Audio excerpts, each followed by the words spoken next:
नमस्ते। 3 सितंबर 2025 से लेकर 3 अक्टूबर 2025 तक हमारी बुद्धि और वाणी के ग्रह बुध अस्त हो जाएंगे।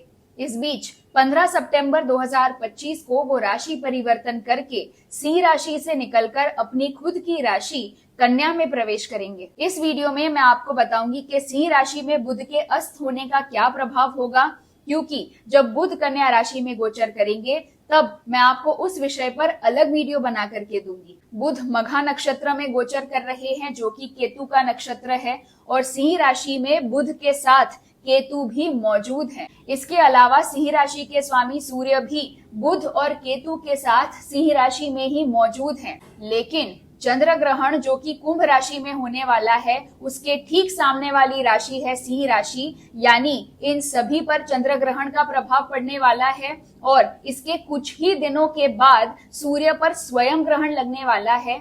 इसीलिए सिंह राशि के स्वामी सूर्य की स्थिति भी कुछ ज्यादा अच्छी नहीं है। मंडेन लेवल पर देखा जाए तो बुध मौसम के कारक होते हैं, बैंकिंग और फाइनेंस के कारक होते हैं, शेयर मार्केट के कारक होते हैं। अब क्योंकि वो अस्त होने जा रहे हैं और ग्रहणों के प्रभाव में आने वाले हैं, इसीलिए इन सभी क्षेत्रों पर बहुत ही ज्यादा नकारात्मक प्रभाव पड़ने वाला है। शेयर मार्केट बहुत ज्यादा वोलेटाइल बना रहेगा और 14 सितंबर से शेयर मार्केट में आपको बहुत बड़ा करेक्शन भी देखने को मिल सकता है। सिंह राशि ईगो की कारक होती है और बुध कम्युनिकेशन के कारक होते हैं, हमारी सोचने समझने की शक्ति को दर्शाते हैं। इसीलिए इस समय में अपने आप को सही साबित करने के लिए या फिर ताकतवर साबित करने के लिए किसी के साथ बहसबाजी बिल्कुल भी ना करें। खास तौर से जब आप किसी गवर्नमेंट ऑफिशियल से बात करते हैं या फिर जो लोग ऊंचे ओहदे पर बैठे हुए हैं, सत्ता में हैं, ऐसे लोगों से बात करते वक्त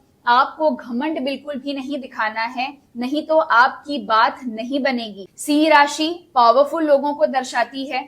मघा नक्षत्र का प्रतीक है सिंहासन और साथ ही सूर्य पॉलिटिशियंस का कारक होता है।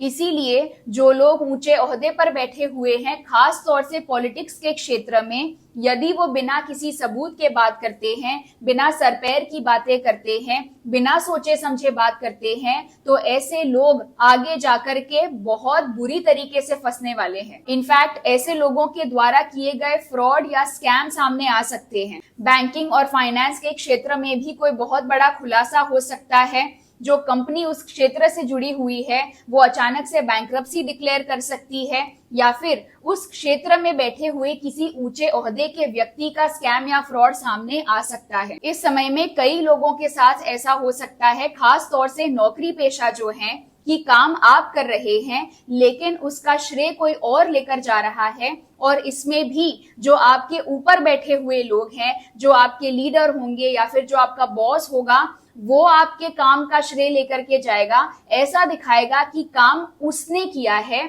या फिर जो काम आपने किया है खुद से अपना दिमाग लगाकर वो भी उसी का आइडिया था। ग्रहों की इन परिस्थितियों को देखकर ऐसा हो सकता है कि आपके अंदर का इंट्यूशन बहुत ज्यादा अच्छा होगा और इसके चलते आपको अंदर से एक आवाज आएगी, आपको कुछ सिग्नल्स मिल सकते हैं, लेकिन आप उसे सही तरीके से एक्सप्लेन नहीं कर पाएंगे, क्योंकि बुध अस्त होने के कारण लॉजिक की कमी होगी और हर कोई व्यक्ति लॉजिक के पीछे भागेगा, मैजिक भूल जाएगा। और ऐसा है कि कुछ बातें आप लॉजिकली कभी एक्सप्लेन नहीं कर सकते हैं, उसे महसूस करना पड़ता है। और अगर आपके मन में जो आता है आप बोलने की कोशिश करेंगे तो भी सामने वाला उसे गलत तरीके से ही लेगा, क्योंकि इस समय में बुध के अस्त होने के कारण मिसकम्युनिकेशन बढ़ेगा, मिसअंडरस्टैंडिंग बढ़ेगी। एक एग्जाम्पल देती हूँ। मान लीजिए कि कोई व्यक्ति कुछ काम करने वाला है और आपको ऐसा लग रहा है कि उसे उस काम में सफलता नहीं मिलेगी। यदि आपने उसे ये बताया तो उसे ऐसा लगेगा कि आप ईगो के कारण उसे रोक रहे हैं या फिर आप उसका बुरा चाहते हैं, बल्कि आप उसकी भलाई के लिए कह रहे हैं कि फिलहाल हो सकता है कि काम में सफलता ना मिले, इसे टाल दीजिए। लेकिन फिर भी वो व्यक्ति आपकी बात नहीं मानेगा, वो आपसे इस चीज का लॉजिक मांगेगा और क्योंकि आप उसे नहीं बता पाएंगे तो वो आपको ही गलत समझ बैठेगा। इसीलिए इस समय में जितना हो सके उतना चुप ही रहिएगा। जहां पर आपसे पूछा नहीं गया है, जहां पर आपके ओपिनियन की जरूरत नहीं है, वहां पर आप केवल बैठकर तमाशा देखते रहिए, कुछ भी बोलने की जरूरत नहीं है। बुध नॉर्थ यानी उत्तर दिशा का कारक होता है और सिंह राशि ईस्ट यानी पूर्व दिशा की कारक होती है। अब क्योंकि बुध अस्त हैं जो कि मौसम के कारक हैं, इसीलिए इन दोनों दिशाओं के बीच में यदि आप कहीं पर भी यात्रा करने वाले हैं तो मौसम का हाल पहले से जान लीजिएगा।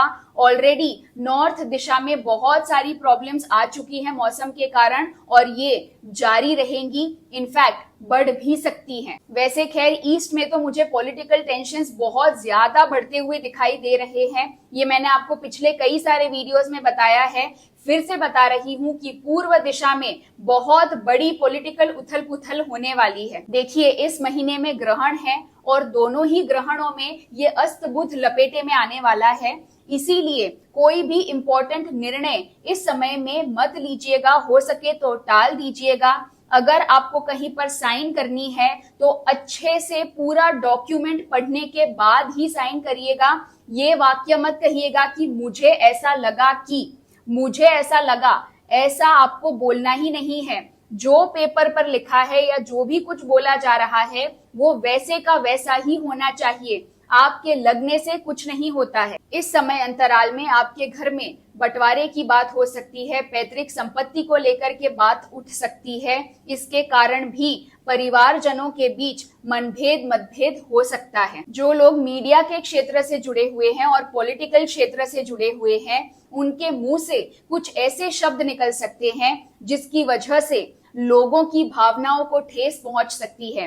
वर्बल ब्लंडर्स जिसे कहते हैं वो हो सकते हैं। इस समय में कई लोगों को गले की तकलीफ हो सकती है, थायराइड की समस्या हो सकती है, पेट से जुड़ी हुई समस्याएं हो सकती हैं, आपको ईएनटी डॉक्टर के पास भी जाना पड़ सकता है। कुछ उपाय बता रही हूँ, करके देखिएगा।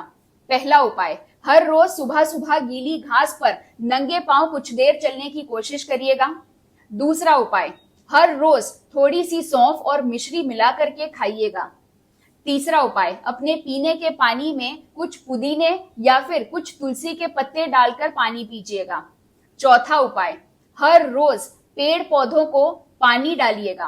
पांचवा उपाय, हर रोज ओम नमो भगवते वासुदेवाय नमः इस मंत्र का जाप कीजिएगा। जितनी देर आपके लिए मुमकिन हो उतनी देर के लिए कीजिएगा। देखिए मैंने आपको पहले भी बताया है और फिर से बता रही हूँ, सितंबर का महीना बहुत ही ज्यादा कठिन है, बहुत ही ज्यादा क्रिटिकल है, क्रूशियल है। इसीलिए जरूरी नहीं है कि आप 100 तरीके के उपाय करें, कोई भी एक उपाय कीजिएगा, लेकिन कीजिएगा जरूर और कंसिस्टेंटली करते रहिएगा ताकि आपकी mental, emotional, physical, financial, spiritual सभी प्रकार की हेल्थ अच्छी बनी रहे। चलिए उम्मीद करती हूँ आपको इस वीडियो द्वारा अच्छी खासी जानकारी प्राप्त हुई होगी। मैं आपके लिए और बहुत सारे वीडियोस लेकर आ रही हूँ, तो मेरे साथ जुड़े रहिए, अपना ख्याल रखिए और मुस्कुराते रहिए। बड़ों को आदर, छोटों को प्यार। वीडियो देखने के लिए बहुत बहुत आभार।